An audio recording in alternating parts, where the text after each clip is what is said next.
पिछली वीडियो में हमने ये पढ़ा था कि कोई भी एक लाइक चार्ज दूसरे लाइक चार्ज को अट्रैक्ट भी कर सकता है। जिनको नहीं पता वो जाकर के जल्दी से जल्दी पिछली वाली वीडियो देखो, दौड़ करके जाइए। इसमें आई बटन पे आपको मिल गया होगा अब तक कि पिछली वाली जो वीडियो थी वो उसमें हमने क्या-क्या पढ़ा था, जिसमें कि हमने डिस्कस करा था इलेक्ट्रिक चार्ज। आज हम डिस्कस करने वाले हैं कि इलेक्ट्रिक चार्जेस के बीच में कोई फोर्स लगता है, क्योंकि जब एक दूसरे को वो खींचेंगे, अट्रैक्ट करेंगे, तो सिंपल सी बात है कि उनके बीच में फोर्स लगेगा। अब कितना फोर्स लगना है, ये आपके ऊपर डिपेंड करता है।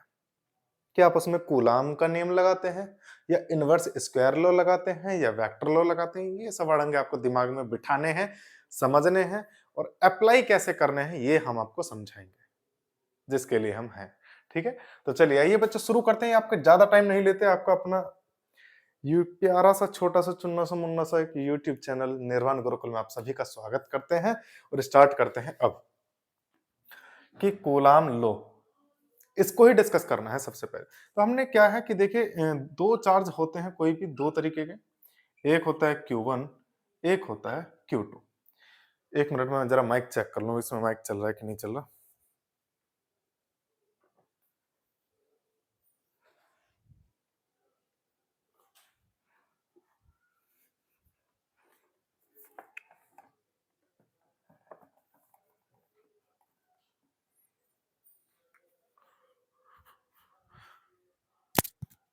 हाँ ठीक, चल रहा है।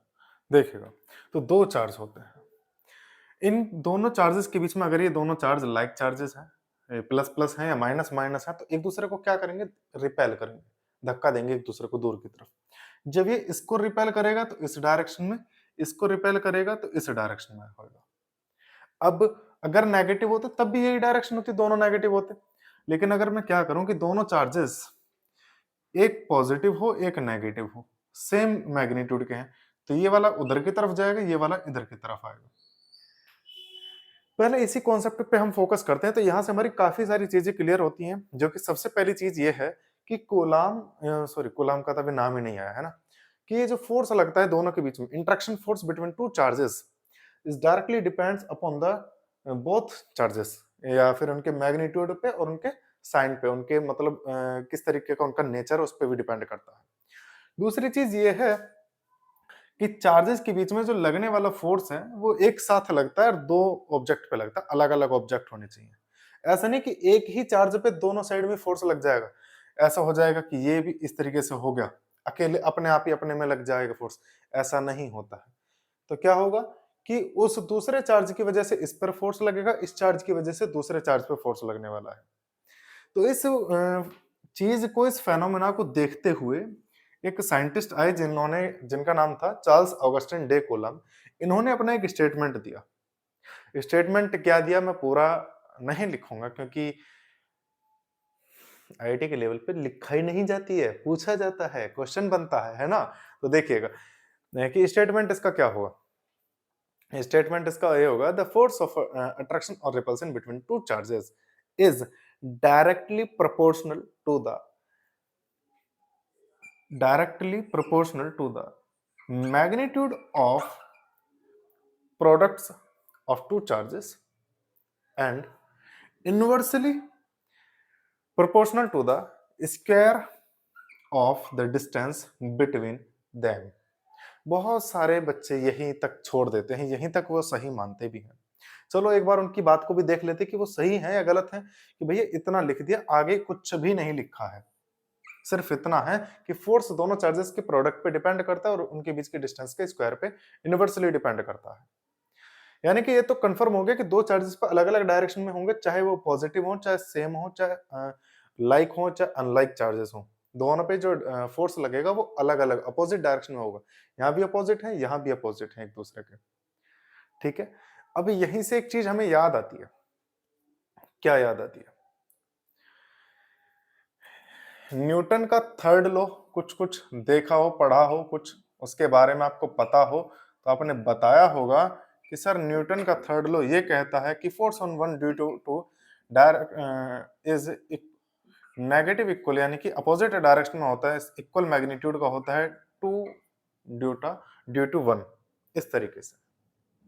यहां तक पहुंचने से पहले एक चीज मैं आपको यहीं पे क्लियर एक करा देता हूं। एक चीज देखो, इस चार्ज पे फोर्स ये लग रहा है, इस चार्ज पे फोर्स ये लग रहा है, दोनों के बीच की डिस्टेंस आर मान ली मैंने।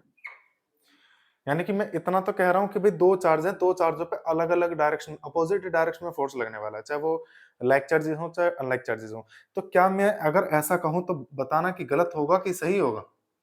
कि इस पे फोर्स लग रहा है, इस तरफ ये पॉजिटिव है, इस पर ये भी पॉजिटिव है, तो इस पे फोर्स लग रहा है इस तरफ, दोनों के बीच की डिस्टेंस आर है। ये चार्ज हो गया, ये भी चार्ज हो गया। अब समझने वाली चीज यहाँ पे देखो ये है, आपके इस कॉन्सेप्ट के अकॉर्डिंग तो ये भी होना चाहिए ना भाई। मैंने यहाँ पे सिर्फ और सिर्फ इतने तो स्टेटमेंट बोला था कि फोर्स ऑफ अट्रैक्शन और repulsion is directly proportional to the magnitude of the product of two charges and inversely proportional to the square of the distance between them. ठीक है, तो इसके अकॉर्डिंग तो ये भी होना चाहिए ना कि अपोजिट अपोजिट डायरेक्शन में है, दोनों चार्जेस के बीच में डिस्टेंस आर है, सही होना चाहिए। क्या ऐसा फोर्स लगता है? कभी देखा है? नहीं लग सकता। क्यों नहीं लग सकता? क्योंकि स्टेटमेंट जितना आपने बोला है ये गलत है। इसमें एक चीज और ऐड होनी है, तो वो बाद में ऐड हुई, कौन सी? The force acts upon the force acts along the line, along the line joining them two charges। इन दोनों आवेशों को मिलाने वाली रेखा के अनुदिश इस बल की दिशा होती है। अब इन दोनों आवेशों को मिलाने वाली रेखा के अनुदिश उसी डायरेक्शन में होना चाहिए जिस डायरेक्शन में इसकी लाइन है। लाइन ऐसे नहीं है, ऐसे नहीं है, ऐसे है, तो फोर्स ऐसे होना चाहिए या फिर ऐसे होना चाहिए, ये नहीं होगा। अब करेक्ट स्टेटमेंट आपका क्या बनता है? मैं फिर से रिपीट कर देता हूं। The force of attraction or repulsion between two charges is directly proportional to the product of magnitudes of the two charges and inversely proportional to the square of the square of the distance between them. The force acts along the line joining them two charges। उन दोनों आवेशों को मिलाने वाली रेखा के अनुदिश होता है। ये बनेगा आपका करेक्ट एग्जैक्ट स्टेटमेंट। और यहां से एक चीज और निकल करके आती है, एक तो ये हो गया कि फोर्स हमेशा उसी लाइन के अकॉर्डिंग लगेगा, उसी लाइन के अलोंग लगेगा। दूसरी चीज ये आती है कि जो फोर्स लाइन से लाइन के अकॉर्डिंग लगता है और सिर्फ पॉइंट्स पर, उन यानी कि उन ऑब्जेक्ट्स पर ही लगता है, बीच में फर्क नहीं पड़ता, बीच के रास्ते पर फर्क नहीं पड़ता, बीच के डिस्टेंस उससे पथ पे फर्क नहीं पड़ता, पथ से मतलब नहीं रखता, उसको हम कहते हैं सेंट्रल फोर्स। जो सेंटर से सेंटर तक लगता है, बस सेंटर से सेंटर का इफेक्ट रहेगा, इसका और कोई लेना देना नहीं है, तो इसको हम कहते हैं सेंट्रल फोर्स। क्या बोलेंगे? Central force. और जो पथ पर डिपेंड नहीं करता उसको हम कंजर्वेटिव फोर्स भी कहते हैं। दैट मींस कि ये इलेक्ट्रोस्टैटिक फोर्स हमारा कैसा हो गया? कंजर्वेटिव फोर्स भी हो गया। ठीक है, अब आगे एक चीज हमारा क्वेश्चन, एक इसी जो हमने फंडा भी समझा है, इसी क्वेश्चन इसी पे एक एग्जांपल हम करने का प्रयास करते हैं। देखिएगा,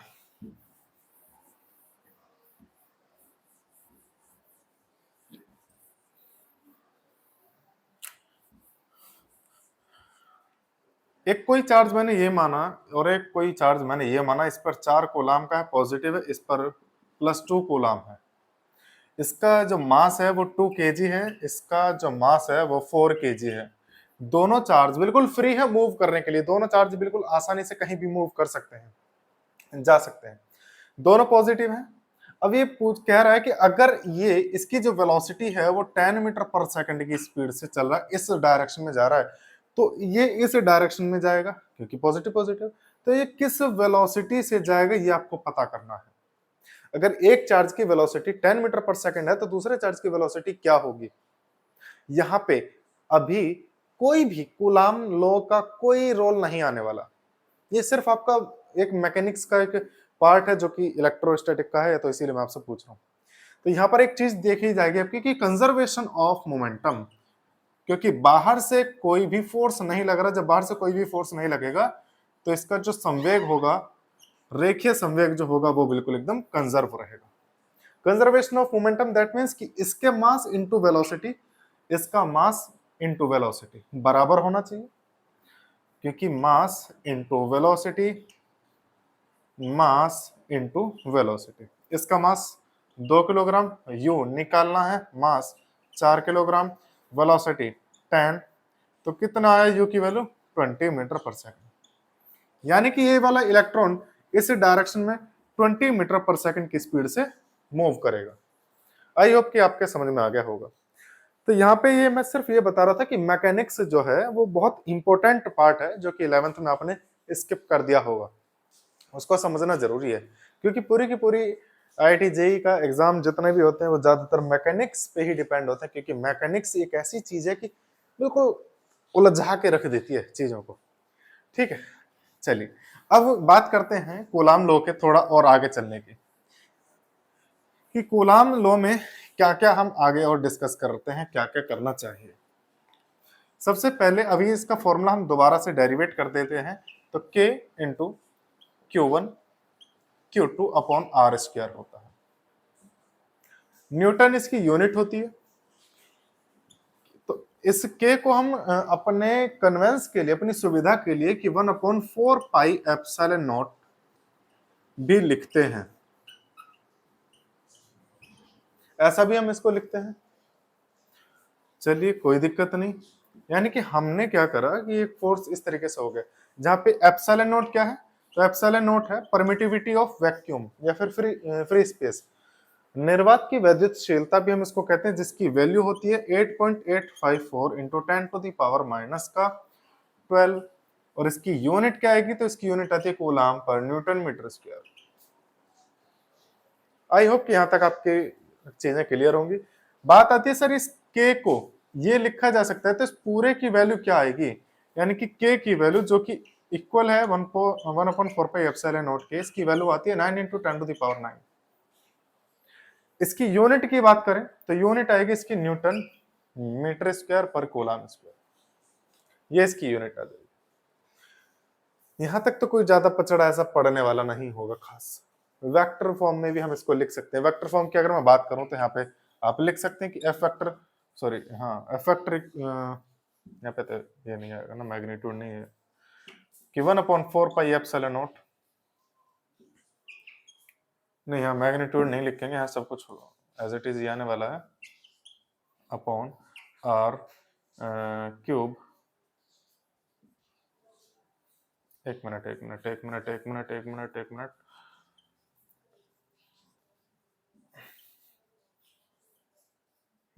अगर मैं इसको 1/2 करूं तो ये उसी के अकॉर्डिंग आ जाएगा, यानी कि इस तरीके से। वेक्टर का मतलब वहां पे वो डायरेक्शन बता रहा है कि किस डायरेक्शन में होने वाला है। ठीक है, चलिए अब देखते हैं यहाँ पे आगे क्या कर हम इसमें और यूज करने वाले हैं। सबसे पहले यही चीज आप याद रखें कि फॉर्मूला यही होने वाला है फोर्स का कूलम लॉ के अकॉर्डिंग। अब इसी पे क्वेश्चंस कैसे कैसे बनेंगे, उन क्वेश्चंस के बेसिस पर हम सीखेंगे कि किसी भी क्वेश्चन को कैसे टैकल करना है, उस प्रॉब्लम से कैसे हमें निकलना है। ठीक है, तो सबसे पहला एक क्वेश्चन मैं आपके सामने रखता हूं, आप ही से पूछता हूं कि कोई भी दो चार्ज हैं, कोई भी दो चार्ज हैं, तो उन दो चार्ज के बीच में सबसे मिनिमम से मिनिमम, मिनिमम से मिनिमम फोर्स कितना हो सकता है, कम से कम कितना फोर्स हो सकता है, इलेक्ट्रोस्टैटिक फोर्स मिनिमम कितना पॉसिबल है, minimum possible force between two stationary charges, stationary point charges कितना होगा, निकालना पड़ेगा आपको। अब सर कम कैसे निकालें, बड़ी समस्या है, जबकि उन इलेक्ट्रॉन सॉरी उन पॉइंट चार्जेस के बीच की जो डिस्टेंस है वो मैंने आर मान ली, आर की जगह पे मैं कह देता हूं 1 मीटर। अब तो बता दो कितना होगा, नहीं बता पाएगा, मिनिमम की बात कर रहा हूं। अब आप सोचेंगे सर मिनिमम करना है तो Q1 की वैल्यू 1 कर दो, Q2 की वैल्यू 1 कर दो, और R की वैल्यू तो आपने बता ही दी 1 है, तो निकल जाएगा सिंपली। और आपने निकाल के बता दिया कि 9 इंटू 10 टू दी पावर 9 आएगा न्यूटन। मिनिमम फोर्स आपने बताया है ना, गलत बताया। अब जरा ध्यान से सोचो, क्या चार्ज की वैल्यू मिनिमम 1 कूलम होती है या उससे भी कम होती है, तो सर जो ये होता है ना चार्ज, वो एन ई करके होता है, मैंने फर्स्ट क्लास में बताया था। अब यहां देखो मिनिमम कितना हो सकता है, तो भैया एन की वैल्यू, क्योंकि ई तो इलेक्ट्रॉन पर चार्ज होता है 1.6 इंटू 10⁻⁻1, यानी कि वैल्यू कम से कम एक हो सकती है। तो यानी कि एक जो चार्ज होगा टोटल मिनिमम चार्ज वो इतना होगा। यानी कि हम लिखेंगे क्या यहाँ पर कि F equals to 9 into 10⁻9, minimum charge के लिए एक इलेक्ट्रॉन का चार्ज लेना पड़ेगा हमको। तो 1.6 इंटू 10⁻⁻19, 1.6 इंटू 10⁻⁻19, क्योंकि दो बार Q1 Q2 है और उनके बीच की डिस्टेंस 1 और 1 का स्क्वायर 1 ही आता है। इसका आएगा 2.56 और 2.56 इंटू 9, यानी कि 2.56 इंटू 9 की मल्टीप्लाई करेंगे, जो भी कुछ आएगा लगभग 10 मान लेते हैं इसको, तो 25.6 लगभग में मैं लिख देता हूं, ठीक है ना। 25.6 और 10 की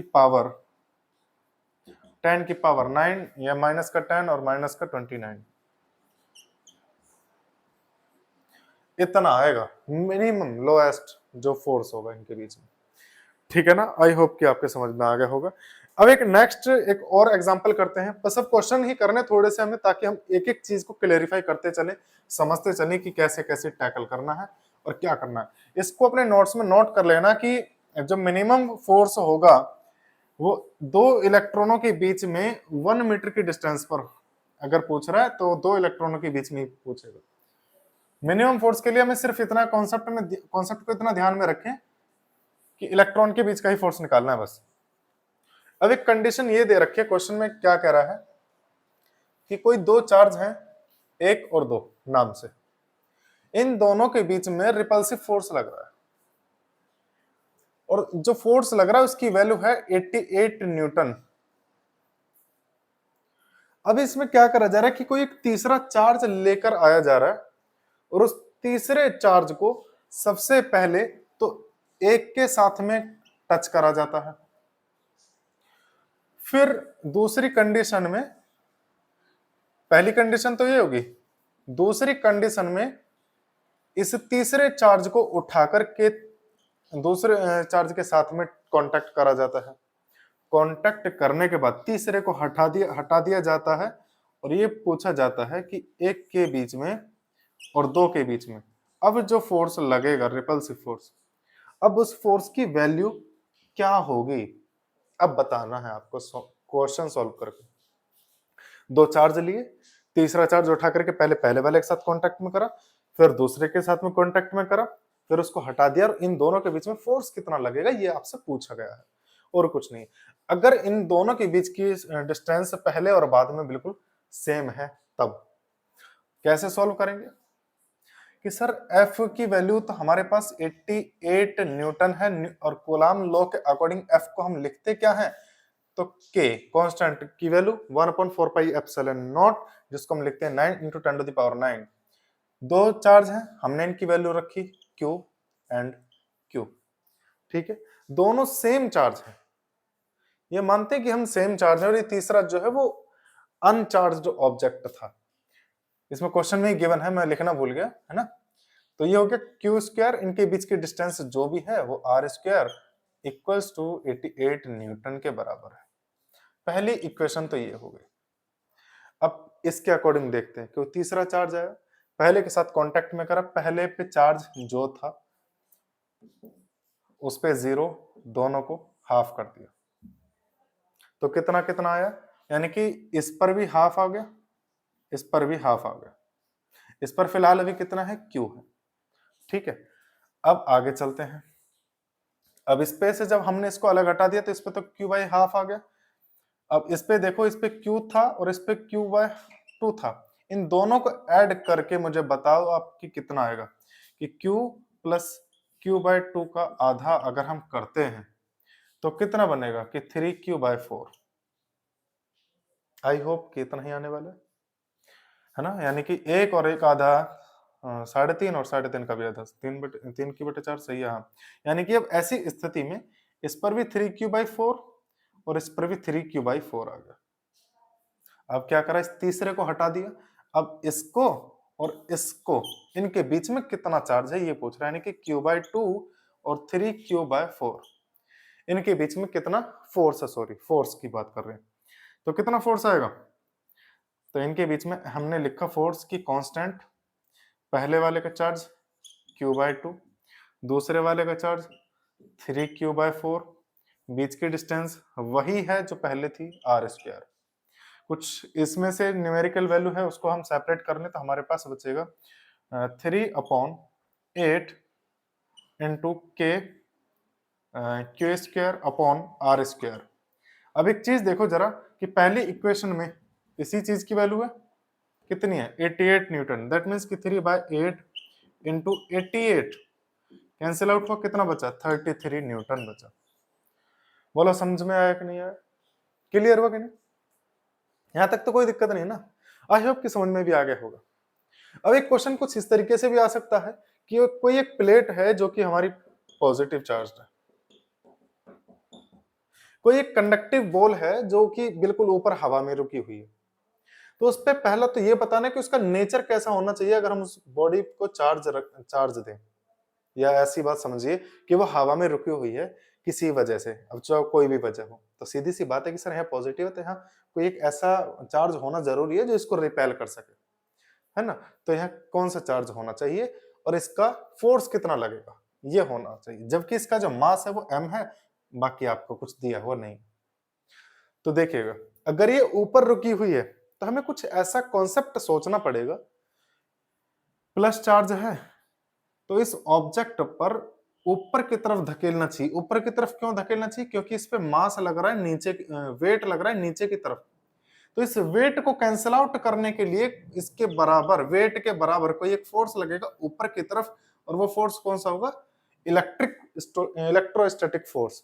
पॉजिटिव है तो कैसा होना चाहिए सर, रिपल्सिव फोर्स होना चाहिए ऊपर की तरफ। तो इसका नेचर कैसा होना चाहिए सर, पॉजिटिवली चार्ज होना चाहिए ये भी, क्योंकि अगर नेगेटिवली चार्ज होगा ना तो नीचे आ जाएगा, पकड़ लेगा। अभी एफ ई किसके बराबर होना चाहिए, तो एफ ई बराबर होना चाहिए एम जी के। चार्ज की मैं बात कर रहा था कि चार्ज कितना होना चाहिए। अगर मैं बात करूं कि यहाँ पे चार्ज कैपिटल क्यू, इसका मैं कैपिटल क्यू दे देता हूँ, इस पे अगर चार्ज कैपिटल क्यू है और इस पे स्मॉल क्यू हमने मान लिया अपनी तरफ से, अब तो इजीली कर सकते हैं, क्यू क्यू अपॉन इसके बीच की डिस्टेंस लेट सपोज आर है, R² equals to M G. तो Q को सेपरेट नहीं कर पाएंगे क्या, बिल्कुल कर लिया सर हमने, तो एम जी R² अपॉन के और Q, निकल गई वैल्यू। इस तरीके से हम इजीली निकाल लेंगे। एक और भी क्वेश्चन है, काफी सारे क्वेश्चन कुछ ऐसा भी आ सकता है कि कोई एक फ्रिक्शनलेस टेबल है, घर्षण रहित टेबल है, और उस टेबल पे कोई भी एक स्प्रिंग से जुड़े हुए कोई दो ब्लॉक रखे हैं, दो मास रखे हैं, कोई बॉक्स रखे हैं जिनका जो मास है वो सेम मास है mm। फ्रिक्शनलेस टेबल है, मास रखा है इस पर m, इस पर भी मास रखा है m। ये एक स्प्रिंग से जुड़े हैं और इस स्प्रिंग का स्प्रिंग कांस्टेंट है k। फिलहाल इनके बीच में जो डिस्टेंस है वो L0 है। जैसे ही हम इन दोनों को सेम चार्ज देते हैं, सॉरी सेम चार्ज नहीं, इस पूरे पूरे सिस्टम को, कौन से क्वेश्चन ये है कि इस पूरे सिस्टम को हम नेट चार्ज क्यों देते हैं, पॉजिटिव। पूरे सिस्टम को पॉजिटिव नेट चार्ज दिया जाता है, और उस चार्ज को मिलने के बाद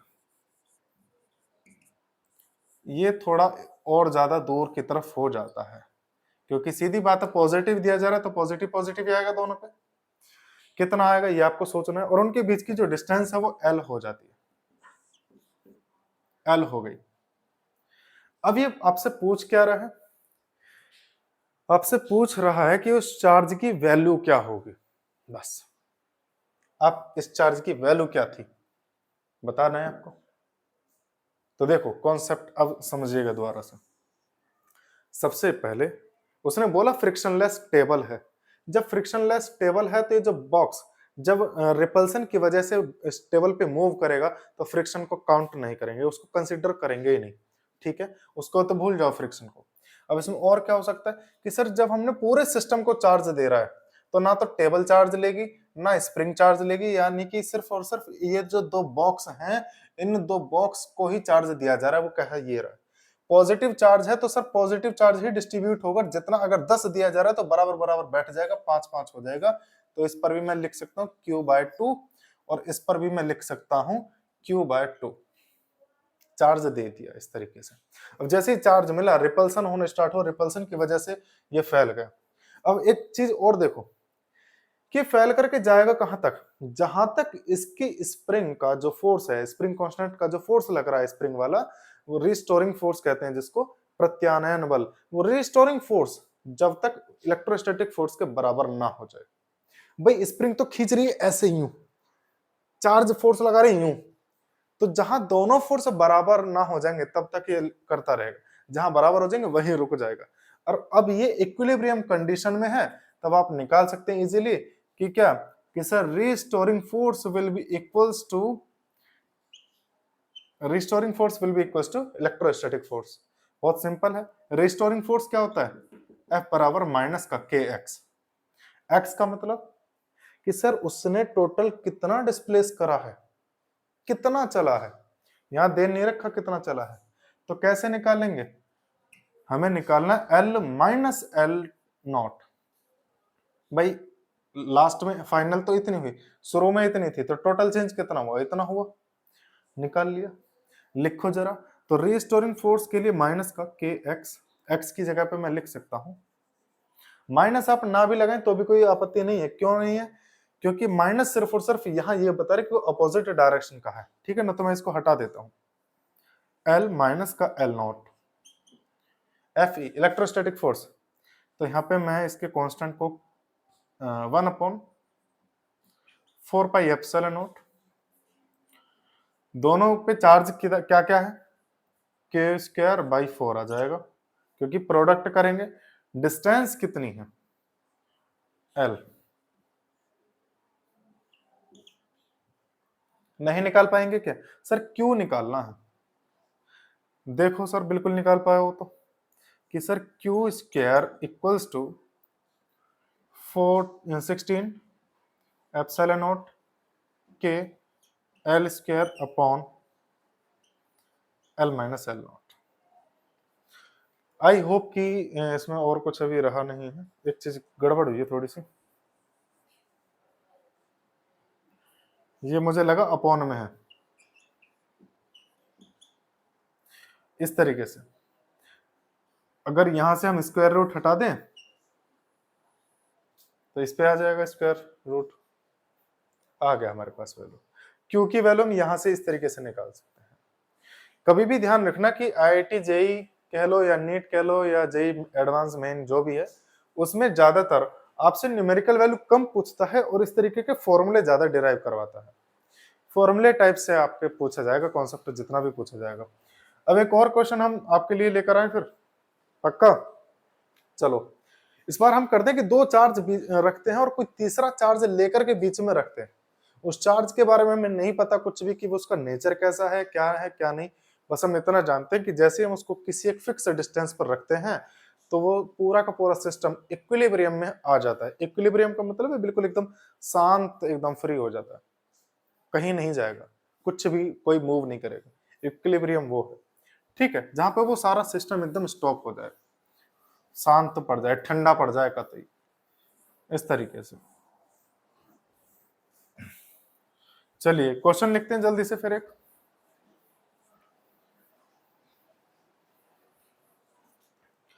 दो चार्ज हैं,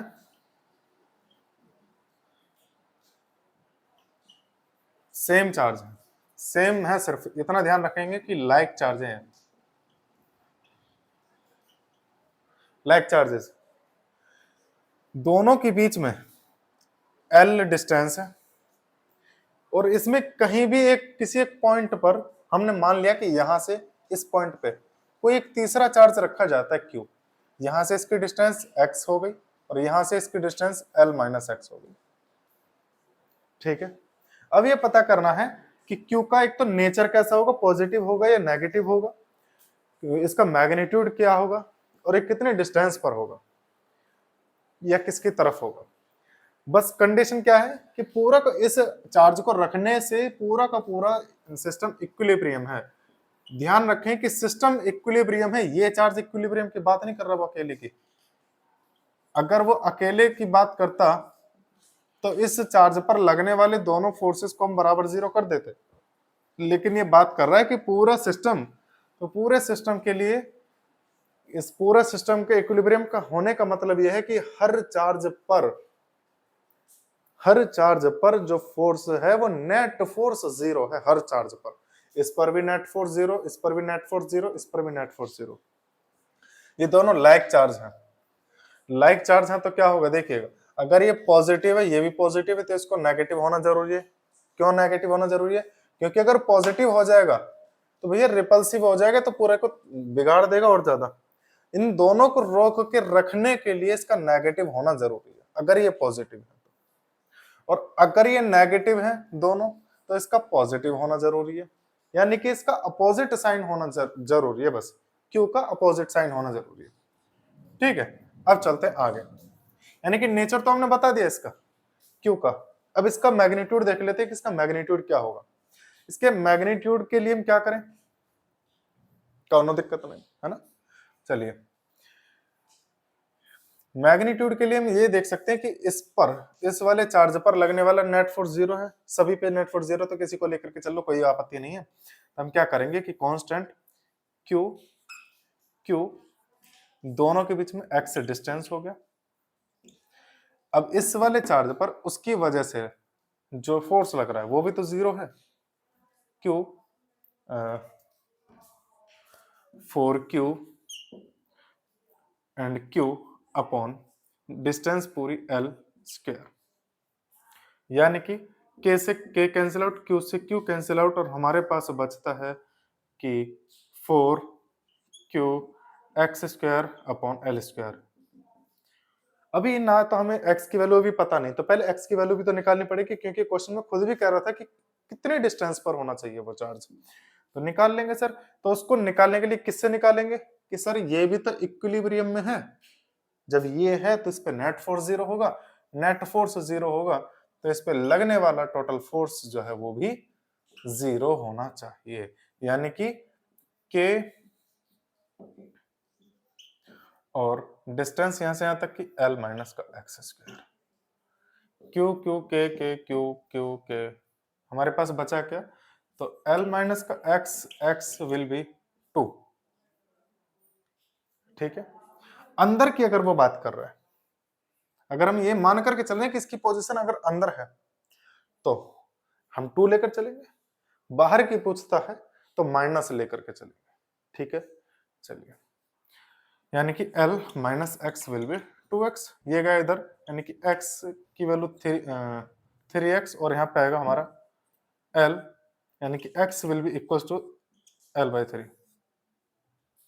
ये तो तब है जब ये अंदर होता, अंदर के लिए हम प्लस लेकर के चलेंगे, हमेशा ध्यान रखना। प्लस को क्यों मैं बात कर रहा हूँ, क्योंकि जब हमने अंडर रूट करा है तो इसकी दो वैल्यू आएंगे ना, एक प्लस में एक माइनस में, और अगर हमें बाहर लेकर चलनी है तो माइनस लेकर के चलेंगे, तब कितना आएगा, तो हम लेकर के चलेंगे माइनस का 2, यानी कि l माइनस का x और माइनस का 2x हमारे पास बचेगा इधर ना, कि ये जाएगा उधर, यानी कि हमारे पास बचेगा minus x will be l, यानी कि यहां से माइनस, अगर ये इस डायरेक्शन में l है तो इस डायरेक्शन में कोई चार्ज रखना पड़ेगा, यहां से इस डायरेक्शन, अपोजिट डायरेक्शन में, क्योंकि इस डायरेक्शन में तो l ऑलरेडी है, इसके अपोजिट डायरेक्शन में यहां कहीं रखना पड़ेगा वो चार्ज, जो कि इसको इक्विलिब्रियम में रख सकता है। ठीक है, ये होगी l की वैल्यू। अगर हम बीच में रखते हैं तो चार्ज कितना आएगा, ये देख लेते हैं कि 4q x की वैल्यू l/3, l/3 का मतलब है कि l square by 9 into l square से l स्क्वायर कटा, हमारे पास बचा 4/9 q। ये तब है जब चार्ज अंदर रखा जाता है। अगर बाहर का पूछ लेता कि बाहर है, तो बाहर के लिए हम क्या करेंगे, माइनस रखेंगे। हमेशा ध्यान रखना, नोट कर लेना मेरे प्यारे दोस्त, कि माइनस रखना है अगर बाहर की बात करेगा तो। x की वैल्यू सीधा सीधा l रखनी है आपको, रखेंगे, बताया ना जरा क्या आएगा, कि q equals to 4q, x की जगह पे l रखा, स्क्वायर और l स्क्वायर कैंसिल आउट, हमारे पास बचेगा सिर्फ और सिर्फ 4q। पूरे सिस्टम को इक्विलिब्रियम दो तरीके से रखा जा सकता है, तो यहां चार्ज रखोगे कि यहां चार्ज रखोगे, अलग अलग साइन के होना चाहिए। ये दोनों अगर सेम है, लाइक है, तो अनलाइक होना चाहिए।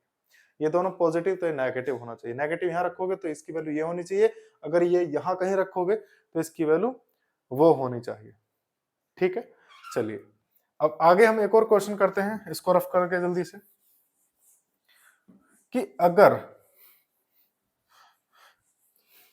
हम तीन चार्ज इस तरीके से लें कि किसी एक ट्रायंगल को रिप्रेजेंट करें, तीन चार्जेस किसी एक ट्रायंगल के वर्टिसेस पर अगर हम रख देते हैं तो ऐसा क्या करें, और जबकि वो लाइक चार्जेस हों, तो ऐसा क्या करें कि पूरा का पूरा सिस्टम इक्विलिब्रियम में आ जाए।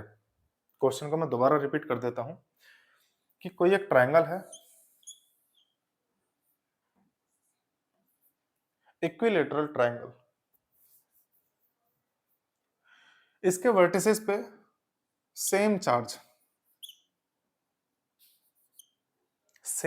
है, बिल्कुल पॉजिटिव है, पॉजिटिव है, पॉजिटिव है, नेगेटिव, नेगेटिव, नेगेटिव। क्या करें कि पूरा का पूरा सिस्टम इक्विलिब्रियम में आ जाए। इक्विलिब्रियम का मतलब है कि हर एक चार्ज पर लगने वाला फोर्स जीरो होना चाहिए, है ना। चलो, तो पहले तो ये देखो कि एक चार्ज पे फोर्स कितना लग रहा है। तो बहुत अच्छा सा कॉन्सेप्ट है, इस क्यू को मैं यहाँ की जगह यहाँ कर देता हूँ थोड़ी सी देर के लिए। इसकी वजह से इस पर रिपल्सिव फोर्स लगेगा तो बाहर की तरफ लगेगा, एफ लिख दिया मैंने, डिस्टेंस एल है। इस चार्ज से इस चार्ज पर भी तो एक फोर्स लगेगा, रिपल्सिव फोर्स हो गया।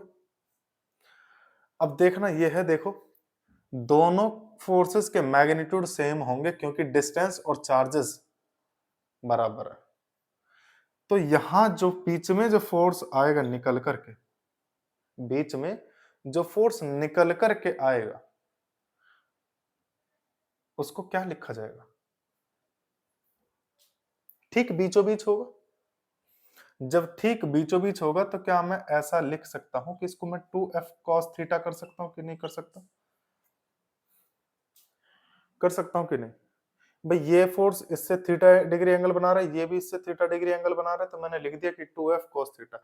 अगर ऐसे समझ में नहीं आया हो कि कैसे कर दिया तो इसको मारो गोली। आप क्या करें, आप इस तरीके से करें कि सर एफ डैश हमें निकालना है, ठीक है ना।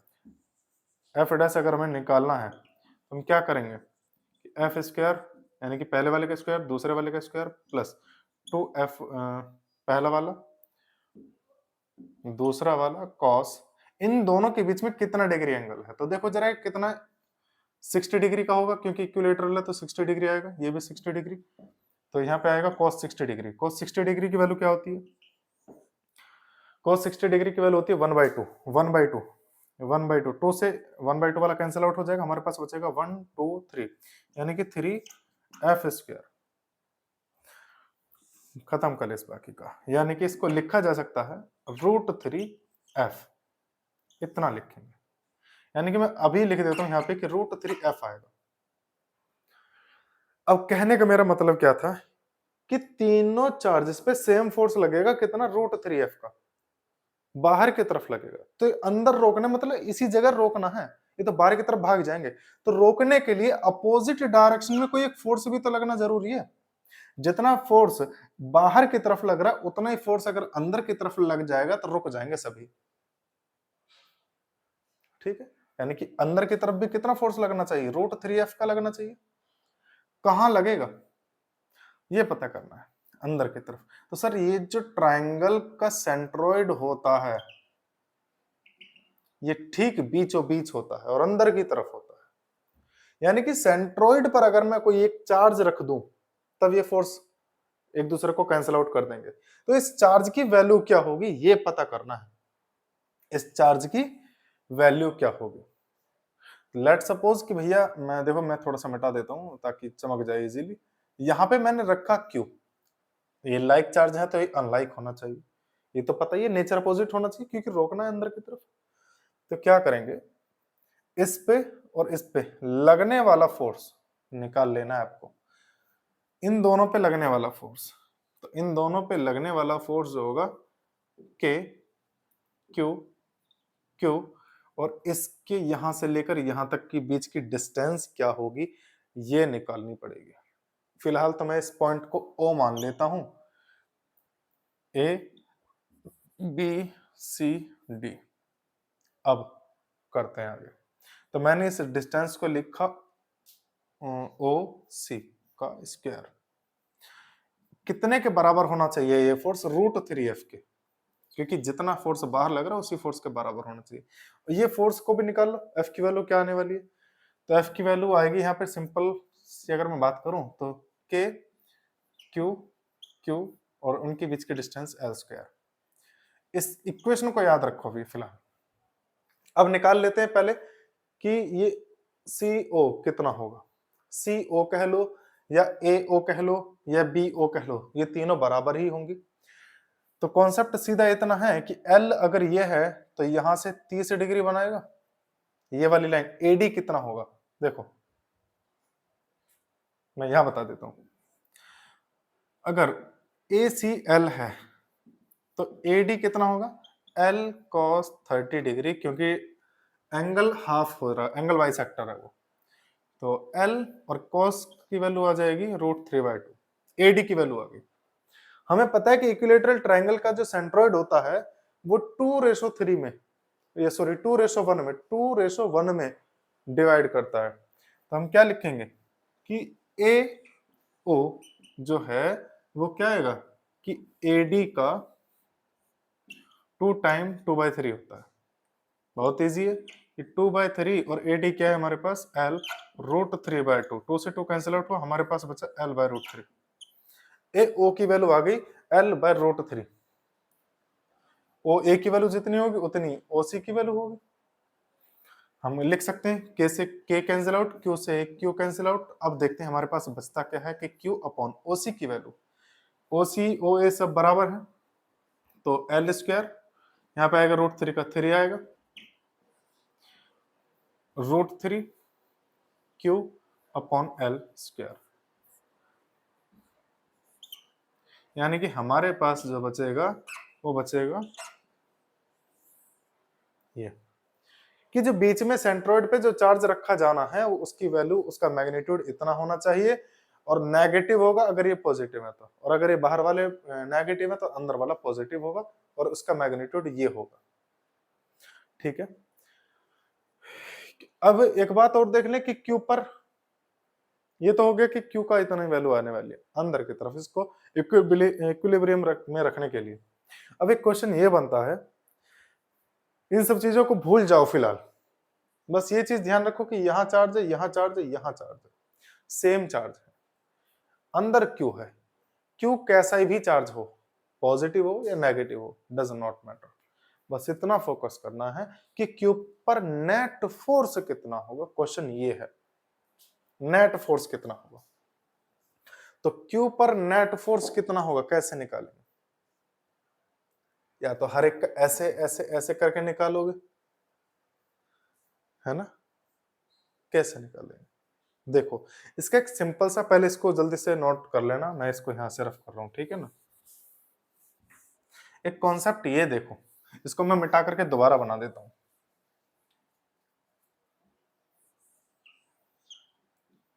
क्यू क्यू क्यू, यहां पे रखा है कोई क्यू, चाहे पॉजिटिव है या नेगेटिव हो, या तो फोर्स इस डायरेक्शन में या इस डायरेक्शन में, इस डायरेक्शन में या इस डायरेक्शन में, या इस डायरेक्शन में या इस डायरेक्शन में, ऐसे लगने वाला है। यानी कि अगर मैं फोकस करूं तो एक क्यू का सेंट्रोइड ये हो गया, एक फोर्स ऐसे, एक फोर्स ऐसे, एक फोर्स ऐसे, या फिर एक फोर्स ऐसे, या नीचे की तरफ बना देते हैं इसको, एक फोर्स ऐसे, एक फोर्स ऐसे, या एक फोर्स ऐसे, इस तरीके से होगा। तो इनको सॉल्व करने के लिए हम लामी थ्योरी पढ़ते हैं, लामी थ्योरी। इसमें क्या होता है कि जब एक ही पॉइंट पर फोर्स कुछ इस तरीके से लगे कि सारे के सारे वेक्टर मिलकर के एक पॉलीगन, क्लोज्ड पॉलीगन बनाते हो, तो उस पॉइंट पर लगने वाला नेट फोर्स 0 होता है। अब इन वेक्टर को अभी आप समझ में नहीं आया होगा कि कैसे 0 होंगे। देखो इस लाइन को लेकर चलते हैं, पहले ये हो गया, ठीक है। अब क्या करें अब इस वाली लाइन को उठा करके लेकर आ जाते हैं इधर, ठीक है, थोड़ा सा लंबा है ना, हाँ। अब इस वाले को उठा करके एज इट इज लपेट देते हैं यहाँ पे। क्लोज्ड पॉलीगन बना कि नहीं बना, इससे देख लो।